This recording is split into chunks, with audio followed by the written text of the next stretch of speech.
Hi అందరికీ. ఎలా ఉన్నారు? అందరూ బాగున్నారా? మేము కూడా చాలా బాగున్నాము. Welcome back to my channel. నా వీడియోస్ అయితే మీకు నచ్చినట్లయితే ప్లీజ్ ఛానల్ అయితే సబ్స్క్రైబ్ చేసుకోండి. ఇప్పుడైతే మనం తిరుమలలో ఉన్న జపాలి దగ్గరకైతే వచ్చేసాము. ఈ జపాలి తీర్థానికైతే మనకు బస్సెస్ అవైలబుల్‌లో ఉంటాయి. ప్రైవేట్ వెహికల్స్, కార్లు, జీపులు కూడా అవైలబుల్‌లో అయితే ఉంటాయి. పాప వినాశనంకి వెళ్ళే మార్గంలోనే మనకి జపాలి తీర్థం అయితే ఉంటుంది. జపాలి మెట్ల మార్గంలోకైతే ఇప్పుడు మనం చేరుకున్నాము. ఈ మెట్ల మార్గం నుండి జపాలి తీర్థం అయితే మనకొక హాఫ్ కిలోమీటర్ డిస్టెన్స్‌లో అయితే ఉంటుంది. సగం దూరం అయితే మనం మెట్లు పైకి ఎక్కవలసి అయితే ఉంటుంది. మిగతా సగం దూరం అయితే మనం మెట్లు దిగుతూ జపాలి తీర్థానికైతే చేరుకోవచ్చు. వెళ్ళే దారిలో అయితే మనకిలా షాప్స్ అయితే ఉంటాయి. అక్కడైతే మనకు మజ్జిగ, వాటర్ బాటిల్స్ ఇవన్నీ అయితే దొరుకుతాయన్నమాట. వెళ్ళే దారి అంతా ఇలా రాళ్ళతో అయితే ఒకదానికొకటి పేర్చి అయితే ఉంటుందన్నమాట. ఈ ప్రదేశంలో ఇలా చేయడం వల్ల సొంత ఇల్లు కట్టుకుంటారని భక్తుల నమ్మకం.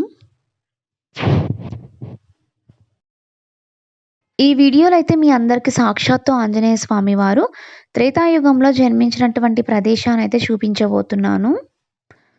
అదే తిరుమల కొండలో ఉన్నటువంటి జపాలి శ్రీ ఆంజనేయ స్వామి వారి యొక్క క్షేత్రం.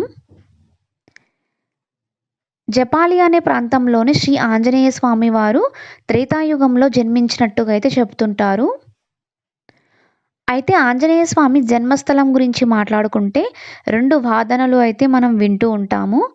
ఒకటి వచ్చేసి హంపి అనే ప్రాంతంలో, మరొకటి వచ్చేసి తిరుమల కొండల్లో ఉన్నటువంటి జపాలి క్షేత్రంలోని ఆంజనేయ స్వామి వారు జన్మించారని మనకైతే ఈ 2 వాదనలు అయితే వింటూ ఉంటాము.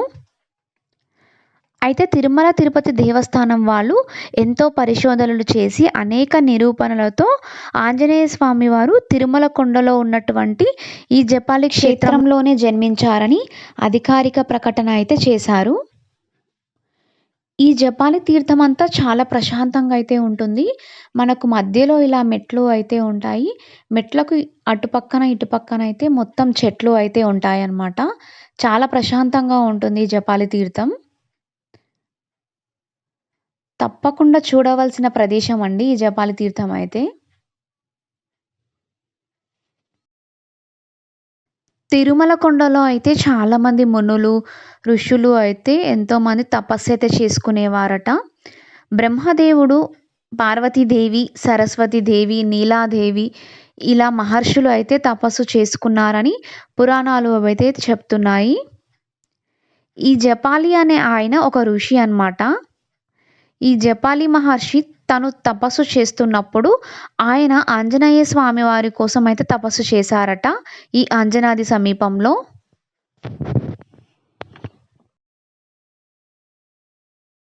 జపాలి అనే మహర్షి అయితే ఆంజనేయ స్వామి గురించి అయితే తపస్సు చేశారు. అప్పుడు ఆంజనేయ స్వామి అయితే జపాలి అనే మహర్షికి అయితే దర్శనం ఇచ్చారనమాట. అయితే ఎక్కడ ఏ రాతి మీద ఆంజనేయ స్వామి దర్శనం ఇచ్చారో అక్కడ ఆంజనేయ స్వామి వారి ఒక రూపం అయితే ఏర్పడిందని చెబుతున్నారు. ఈ ఆంజనేయ స్వామి ఎక్కడ ఉన్నారో అక్కడ ఇంకొక విశేషం కూడా ఉంది. రాముడు సీతాదేవి దండకార్యంలో తిరుగుతున్నప్పుడు వారు కూడా ఈ తిరుమల క్షేత్రానికైతే వచ్చారు అని, సీతాదేవి స్నానం చేసింది అని పురాణాల్లో అయితే చెబుతున్నాయి. ఆంజనేయ స్వామి గుడి వెనకాల 2 జలపాతాలైతే ఉన్నాయి. ఒకటి ఆంజనేయ జలపాతం, ఇంకొకటి సీతాదేవి జలపాతం. ఆ 2 కలిసి గుడి ముందు ఉన్న రామగుండంలో అయితే కలుస్తాయి.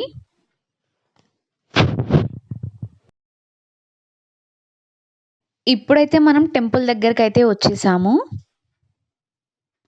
ఈ ఆంజనేయ స్వామి కోరిన కోరికలు తీరుస్తారని ఇక్కడ భక్తులైతే నమ్ముతారు. ఈ స్వామిని సిద్ధాంజనేయ స్వామి అని కూడా అంటారు.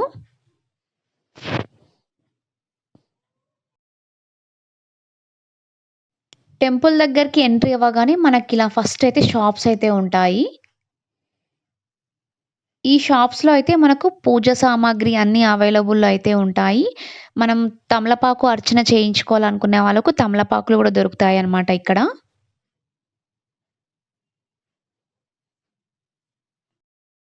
జపాలి తీర్థంలోకి మనం ఎంట్రీ అవ్వగానే ముందుగా మనకు కనిపించేది చెట్టులో స్వయంభుగా వెలిసిన వినాయకుడు అనమాట. ఇప్పుడైతే మీకు వీడియోలో చూపిస్తున్నాను కదా అదే. ఇది వచ్చేసి రామగుండం. గుడి వెనకాల 2 జలపాతాలైతే ఉన్నాయని చెప్పాను గదా! ఒకటి ఆంజనేయ జలపాతం, ఇంకొకటి సీతాదేవి జలపాతం. ఆ 2 కలిసి అయితే ఈ గుడి ముందు ఉన్న రామగుండంలో అయితే కలుస్తాయి.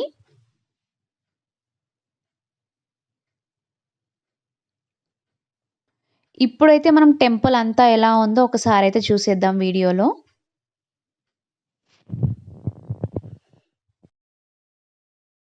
ఇప్పుడైతే మనము గుడి లోపలికైతే వెళ్ళిపోదాము. ఆంజనేయ స్వామి ఎలా ఉంటారో నేనైతే వీడియోలో అయితే చూపిస్తానిప్పుడు. నాతో పాటు మీరు కూడా స్వామి వారినైతే దర్శనమైతే చేసుకోండి. మా దర్శనం అయితే కంప్లీట్ అయిపోయింది. మేము బయటికైతే వచ్చేసామింక. టెంపుల్ అంతా చుట్టుపక్కన ఎలా ఉందో ఒకసారైతే నేను చూపిస్తానిప్పుడు మీకు వీడియోలో.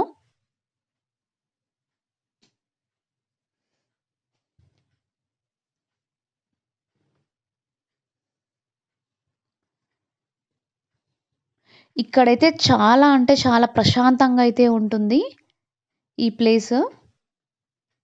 నేనైతే ఈ జపాలి తీర్థానికైతే 2 సార్లొచ్చాను. మీరు జపాలి తీర్థానికి ఎన్ని సార్లొచ్చారో కింద కామెంట్ సెక్షన్‌లో అయితే చెప్పండి. ఎవరైనా ఈ జపాలి చూడకపోతే మాత్రం కంపల్సరీ ఒక్కసారైనా చూడండి. చాలా అంటే చాలా బావుంటుంది. ఈ రామగుండం ముందు అయితే మనకొక చెట్టు ఉంటుంది. ఆ చెట్టు కింద శివుడు, నంది అయితే ఉంటారనమాట. అక్కడైతే దర్శనం అయితే చేసుకొని, కాసేపు ఇక్కడ టైమ్ స్పెండ్ చేసి నెక్స్ట్ అయితే రిటర్న్ అయితే వెళ్ళిపోతున్నాము. మా దర్శనం అయితే జరిగింది. ఈ ప్లేస్ అయితే చాలా అంటే చాలా ప్రశాంతంగా అయితే ఉంటుంది. మీరైతే తప్పకుండా ఒక్కసారైనా జపాలి తీర్థానైతే చూడండి.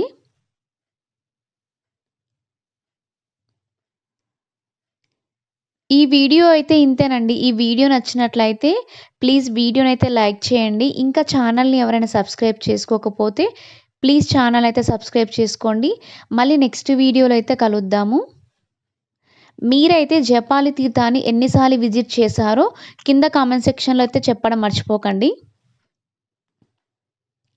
విజిట్ చేయని వాళ్ళు కూడా కంపల్సరీ అయితే ఒక్కసారైనా విజిట్ చేయండి ఈ ప్లేస్‌ని.